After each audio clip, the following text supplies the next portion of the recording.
Alright guys, today is an episode of The Best of the Rest, basically just covering football over the past week or so and just the games that I haven't already covered. So we'll start off with Marseille versus Sporting in the Champions League last Tuesday. First half of the game, just like non-stop drama. Opening minute of the game, Francisco Trincao scores a really nice goal. However, I think you have to question the defending from Marseille. They just backed off and just basically said, take a shot. Trincao did, and he found the corner of the net and made it 1-0. And Marseille, for the next 5 or 10 minutes or so, they weren't causing many problems. And the game just went a little bit flat. But then out of nowhere, Antonio Adan in goal for Sporting just decides to have a series of just howlers. The first one just taking a poor touch and then waiting too long, allowing Alexis Sanchez to close him down. And he does, and it deflects off Sanchez's clearance and goes into the net 1-1. And then you're thinking, right, okay, if you're Adan for the next half an hour or so, or the rest of the game even, just play it safe, don't take your time, just as soon as you get it, just hoof it long up the pitch. Nay, 5 minutes later, he decides to play a perfect pass into Matteo Guendouzi, Marseille's centre midfielder, who is open, plays it outright to Klaus. Klaus produces a really good cross, and Amin Harit heads it in. And it's not even just the poor clearance that's like you have to question him for here, but Adan's positioning was also horrific. He doesn't even cover half the goal, and Harit just has so much the goal to aim for with his header, and it's not the hardest chance ever, but it was made a lot easier by Adan. And then Adan makes it a hat-trick by getting himself sent off, misjudging a ball over the top, realising he won't get there. The attacking player is running onto it. Adan has to use his hands from stopping it going past him when he's outside the box. Obvious red card, and that's pretty much game over for Sporting at that point, especially being, the away team and being 2-1 down. And Sporting brought on their sub-keeper Israel for Adan, and the first thing Israel does is pick the ball out to the net. He didn't cover himself in glory at all. With Marseille's third goal came from Belerdi, the centre-back who headed it past him, and Israel just jumped and tried to just assume that Belerdi wouldn't get his head on it, and Belerdi just ended up having an empty net to head it into. Just horrific goalkeeping performance all round from both of Sporting's goalkeepers. Marseille got a fourth just before the end of the game through Chancel Mbemba. It was a really well taken goal, to be fair. He got a rebound off Israel, took a touch and managed to find a perfect gap between the defender's legs into the bottom corner and make it 4-1. It's a finish you would not expect from a centre-back at all. Really well taken. That absolutely ended the game for Marseille at that point. Just seeing what else I've got down in my notes because it was a while ago. From the third goal onwards, Sporting just wouldn't come out of their shell at all. They subbed off Marcus Edwards for Israel to come on because of the red card, and that just showed that their intentions of winning this game were no more. It was just trying to limit the damage that had been done by Antonio Adan especially. One to forget for Antonio Adan absolutely. He sort of just ended the game for Sporting completely. It could have been an interesting game, but it wouldn't surprise me if he was just paid by Marseille to do it. It was that bad a performance. I'm being completely honest there. A dramatic game to say the least. And then Leipzig beat Celtic by 3 goals to 1 in a game which was really good to watch. Both teams had a lot of chances. Leipzig were a lot more clinical with those chances, mind you, and had them throughout the game, whereas Celtics came in more of a compact area of time, just like in the end of the first half, and maybe that one chance that Jota had at the start of the second half, which he took really well. It was a well-worked goal between Hatate, Kyogo and Jota. But Leipzig, they were the better team in this game. Their link-up play was just absolutely amazing between the front four of Szoboszlai, Werner, Andre Silva, and also Nkunku. Nkunku had a goal disallowed, which he took absolutely superbly. A brilliant dink over Joe Hart. And it got disallowed. He was marginally offside, but he got another chance in a similar situation where he's running behind the last man. He takes it round Joe Hart and scores it superbly as well. And that made it 1-0. Celtic equalised through Jota and had lots of chances before they scored. They could have easily gone ahead themselves. The tide had sort of turned after Nkunku put Leipzig ahead, and they had plenty of chances which they probably should have scored one of them at least. Kyogo had quite a few. Hatate had a decent one as well. But after Celtic did get their equaliser, they sort of sat back a little bit, and Leipzig started to put a bit of pressure on them. Scored brilliant goal through Szoboszlai just moments before Szoboszlai had hit the post with what would have been a brilliant team move. Playing 1-2s with Nkunku, and it was just brilliant free-flowing football. And Szoboszlai's goal then got disallowed. It was a little bit harsh because Joe Hart's definitely not saving it regardless. And Andre Silva, if we're being completely honest, wasn't really blocking his view at all. And yeah, it was very unfortunate for the goal to be disallowed, but didn't matter because Joe Hart just freed the game away for Celtic, just playing it straight into the feet of, I can't remember who it was now, I think it might have been Andre Silva, who in turn just runs forward with the ball, slides it past him in off the post and puts Leipzig ahead. Just like the Celtic fans had literally just been celebrating a goal being disallowed, turn around, oh, we've actually conceded. Yeah. But the third goal for Leipzig, the one that just wrapped the game up, absolutely brilliant team move, ball over the top, and Simicon just cushions it across goal for Andre Silva. It takes like a small touch on the run and then just toe pokes it past Joe Hart to make it 3-1. And Simicon, every time I watch him, is absolutely superb. I thought when Leipzig got they sold Nordi Mukiele in the summer, I thought that might be like a position they struggle with the season, but Simicon's come in and he's almost like a Mukiele clone. He's been that good. So yeah, they just seem to constantly produce unknown talents, Leipzig, and it is just one of their specialities.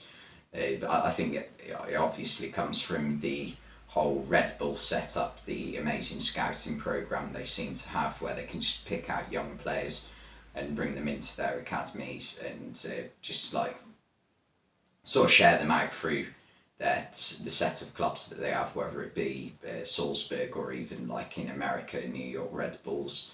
They just have so many ways of bringing talent into their team. And yeah, I think Leipzig were really impressive. From what I've seen of them, other than this game, I haven't been too impressed, but the link-up play between the front four of Werner and Nkunku, Szoboszlai and Andre Silva was brilliant, and they deservedly won the game, because Celtic, they after they scored, they just really didn't do that much with the ball. They sort of lost the energy, and they just couldn't get forward in numbers at all, and caused problems for Leipzig's defence. But yeah, really good game to watch, really enjoyed it. And then the Saturday afternoon game that I chose to watch, I chose Newcastle versus Brentford, and I think I made the right choice in that regard. Newcastle were absolutely brilliant. They did sort of concede the first goal of the game. when Brian Mbeumo struck past Nick Pope just with like loads of power on it. But it was correctly disallowed. Baptiste played it through to him. Tony, although he didn't get a touch on it, he was in an offside position when the ball was played. And the fact that he's even there sort of puts off Fabian Schär, the Newcastle defender, a bit. So, yeah, it was correctly disallowed because he is interfering with play. And Newcastle responded by just keeping the ball in Brentford's half. They scored a header through Bruno Guimaraes across, I think it was from Kieran Trippier. Good header from Guimaraes right in the corner. And there was nothing David Raya could do. But the second goal is what impresses me. It's a goal that is what Eddie Howe's team is all about. He apparently has a sign in the dressing room at Newcastle that says "intensity is our identity," which I really like as a saying, to be fair. And yeah, it's basically what Brentford did to Man United earlier on in the season, just like pushing as many players forward to just put Brentford under as much pressure as possible and force an error out of them, which they did on multiple occasions this game. David Raya was the one at fault for this one. He tried to play a pass into Jensen. It was never going to get there, and it got intercepted by Callum Wilson, who then plays it across goal to Jacob Murphy, who has a fairly simple tap-in to make it 2-0. And yeah, it was just a day to forget for Brentford, because as well as Newcastle being very good and just constantly hounding them, winning the ball back, Brentford did make quite a few individual errors throughout the game. But in the second half, Brentford got a goal back for a Ivan Toney penalty. I mean, Ivan Toney's ridiculous at penalties. He just doesn't miss from the spot. I think he's got 7 out of 7. There's only 2 players, I believe, who have a better penalty record than him in the Premier League, and that's only because they've taken more than him. I think Dimitar Berbatov has 9 out of 9. And I think I'm right in saying Yaya Toure has 11 out of 11, which, I mean, again, just incredible. And yeah, but the penalty should never have been given, in my opinion. Aaron Hickey tries to head it back across the box, and Dan Burns leaps for it. He's coming down. He can't. It's hard to control your arms when you're like that. He's not intentionally trying to block it. It's a very close distance, but it does strike his arm. It doesn't even like properly strike it. It deflects off it a little bit. It changes the ball movement slightly. But for me, I just think it's a bit incredibly harsh penalty to give. We saw it in the Arsenal v Liverpool game yesterday. I think it was Gabriel who blocked a Jota cross with his arm, and it's just so unintentional, so close to the ball that there's nothing he can do about it. It's not like it's a shot on goal, so for me it shouldn't have been given. But again, Newcastle responded to it by just putting Aaron Hickey on the ball under pressure. As soon as they've conceded, Bruno Guimaraes takes the ball off him, runs forward, strikes a shot, and finds the bottom corner superbly, and makes it 3-1, his second goal of the game. And he is some player, Guimaraes. He could play. I think he could play in any midfield in world football, and definitely not look out of place. And they got 2 more goals. Almiron scored from a dodgy Ethan Pinnock back pass, and Ethan Pinnock then scored an own goal himself. Not a good return to the team from him. He hasn't played for Brentford in a while.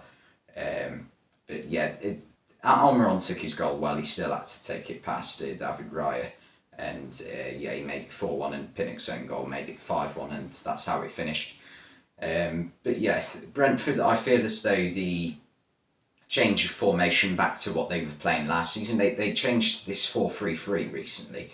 And it had sort of been working for them. They had been getting a few results out of it. But for this game, for some reason, they went back to the back 3. I think it's because it's away against a team that are going to attack you. But it didn't work at all. Maybe just stick to what has been working for them would have been the better solution for them. But yeah, Newcastle absolutely superb once again. And then in Sunday's early kick-off, well, there was 2 to choose from. I chose West Ham versus Fulham. It was a very good game to watch. West Ham won 3-1 in the end, but I feel Fulham were robbed. West Ham, I think, were the better side throughout the game, and in terms of the actual how the play went, I think, yeah, they deserved the win, but in terms of how the goals were, they didn't. Fulham were on top from the first kick of the ball and got the opening goal through Andreas Pereira. It was a brilliant goal. It was the first time West Ham had put them under a bit of pressure. They went on the counter attack. Cabano plays it through to Pereira. Pereira unleashes a superb shot into the top right corner. I keep saying superb today. It's just my go-to word. Don't know why. Brilliant strike from Pereira though. It came out of nowhere. Fabianski's not expecting it. Kurt Zouma's thinking he's taken him to the byline, but it was a really tight angle and a really good shot. And Dan James then hit the bar a few minutes later for Fulham, so they were getting a few shots off early on. But then West Ham started to take control of the game. Scamacca had a couple of headed chances, which he probably should have done better with. I think he had 3 chances in total in the first half, which he probably should have done better with all 3 of them. But he was like creating them himself in terms of like getting in the right areas. And Paqueta was brilliant also in finding him. Paqueta, every game I watch him, he looks better and better. And they look like a really good partnership together, Paqueta and Scamacca. West Ham found their way back into the game for a penalty. Jarrett Bowen took it and he scored it. But it's absolutely... I can't believe what Pereira did in giving away the penalty. So first of all, him and Dawson have a bit of a scuffle, and Pereira probably does foul him, but the corner doesn't get taken, so Pereira's been let off the hook there. But what he has done is he's drawn the attention to him. And if you're doing that, you've got to be squeaky clean from then on, because I think it was Chris Kavanagh who was the referee. He's just going to keep an eye on it, make sure Pereira doesn't do anything stupid. But Pereira, he keeps just bang me home. He keeps just... He keeps bumping into Dawson, just like I've bumped into the wardrobe door. And eventually he just runs into Dawson. Dawson runs back at him, and Dawson uses the experience he has and sort of makes it so he forces Pereira into fouling him. So it was hard to call it a penalty because in the end they both fouled each other, but it's still, regardless if you think it's a penalty or not, it's still stupid from Pereira to do that. And yeah, that just gave West Ham a way back into the game. And the 2 goals West Ham did score in the second half, neither should have counted. Scamacca, it was a brilliant finish, but it does touch his hand, and he knows it shouldn't be disallowed. He doesn't celebrate one bit, and I think he's surprised more than anything that the referee gave the goal. Because it does touch his hand. He's not scoring it if it doesn't touch his hand, because the touch has gone slightly behind him and the chance sort of goes a little bit then. So yeah, Scamacca's goal definitely shouldn't count it, nor should Antonio's, because he's just used his hand to get away from the defender effectively. And I mean, it was a defensive calamity from there on in, from Tim Ream. Leno saves the shot. He sort of has it under control, and then Tim Ream just passes the ball into Leno. It deflects straight into Antonio's path and he has an open goal, but neither goal should have counted. If we're taking away the goals, in effect it should have finished 1-1. But yeah, poor VAR once again, no consistency over the weekend, different decisions for different games. But for Fulham, I felt they were missing Mitrovic's just sort of, I don't know what to describe it, but just like, they just missed having someone up front who can hold the ball up like he does. But Paulinho, I thought, did make a difference coming back into the team. He was obviously missing last week against Newcastle, and Fulham sort of crumbled. But in yesterday's game, he definitely made a difference. Made Fulham just a more complete side in midfield. Harrison Reed, and also Pereira, they make a good partnership. But Pereira, just stupidity from him, and also stupidity from VAR, to be honest. And then in the final game for this weekend's action, United beat Everton by 2-1 at Goodison Park. And yeah, United were the better side throughout the game. They deserved it more than Everton in how the overall play went.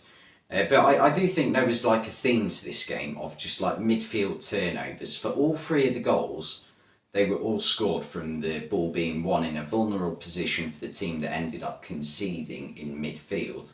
The first one, Casemiro lost the ball. Alex Iwobi runs forward and gets a shot off. Brilliant strike and puts Everton into the lead 5 minutes in. But United responded really well to this. They didn't like let their heads drop. They just got picked up the intensity a little bit. Won the ball in midfield themselves from I think it was Idrissa Gueye who lost it.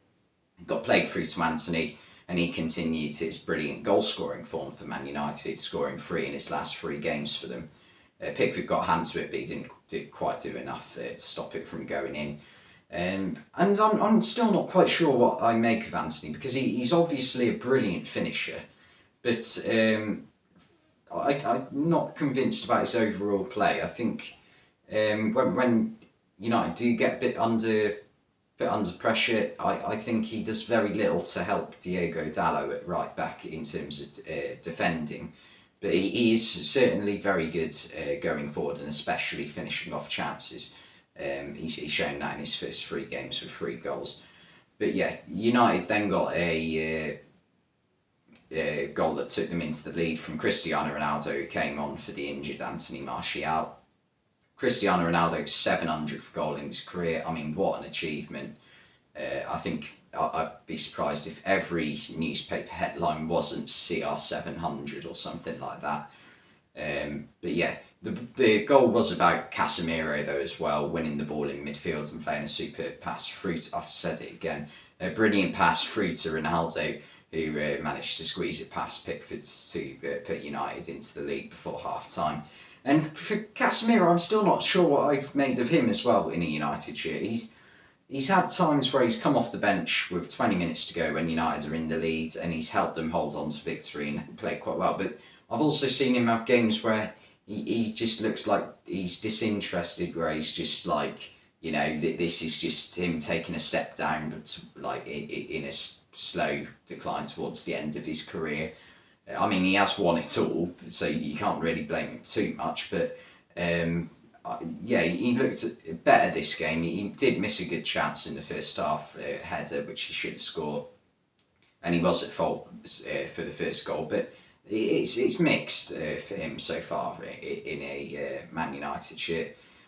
Towards the end of the game, Everton put United back under a little bit of pressure, but this was after Rashford thought he'd made it 3-1 going through on goal. But once again, it was similar to Mikel Antonio's goal. I don't think Rashford's was as deliberate a handball as Antonio's. I think if I had to allow one of the goals and disallow the other, I'd disallow Antonio's and allow Rashford's, because at least Rashford, there's absolutely nothing he can do to stop the ball hitting his hand. Both should be disallowed though, because the ball's hit your hand and you've gone on and scored. These are the rules in football nowadays. If it's build up to a goal and the ball's hit an attacking player's hand, the goal cannot count. And this one was correctly disallowed. Yeah, it shouldn't have counted. But yeah, Everton, they weren't horrendous, but on the day they just didn't quite have enough to beat a United side who put in one of their best performances this season so far. I know United, before the Man City game, they went on a 4-game winning run, but I didn't think they were actually convincing in any of those games. The Southampton one, not great. The Leicester one, not great. Okay, they had good games against Arsenal and Liverpool, but I think this was the first time where I've seen them create a number of clear-cut chances and completely dominate a side, I think, because Arsenal, in the Arsenal v Liverpool games, although they were better than Liverpool, I thought the Arsenal game was quite even. It could have gone either way. But this is, other than maybe the Liverpool game, this is the first time they've properly dominated the side. Maybe they just have a thing against Scousers. It wouldn't surprise me. They're Mancunians after all. But yeah, another brilliant game to watch. Thanks for watching this video, and I'll see you next time.